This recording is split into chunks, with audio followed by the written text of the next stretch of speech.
आंबो खोनादों बिथांजोंथ' जों गोदो ज'मोन इउनिभार्सिटियावबो ज'मोन बिथाङा बर' फरायसा आफादाव थांबाय जोङो ज' थांनो गोनांमोन खिन्थु आंहा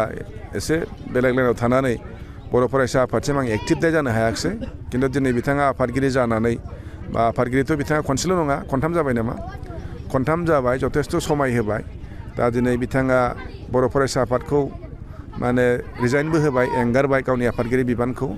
दा जिहेतु एंगारबाय हिसाबै साख्रिखौबो गारबाय हिसाबै दाथ' राजनिति खालामखानांगोन जुदि बिथाङा ओंखारबोबायब्ला आरो इउपिपिएल दोलोआवनो बिथाङा जयेन जामारगोनब्ला जाबायना जागोन जाबायना थ'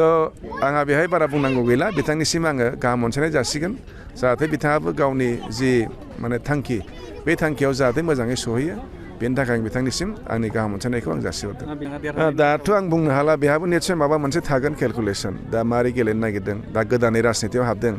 दानो इलेक्सना जेब्ला फैगोन अब्लाथ' बहुत बुंनांगौ खोथा थागोन दासिम जेबो बुंथ'ला नङा होमबा इलेक्सन घोषणा जाग्रोथोंसै जोंथ' एबार आसा खालामदों जोङो खमखौथ' 3 आरो बाराखौ जों 4 मोनगोन होननानै आरो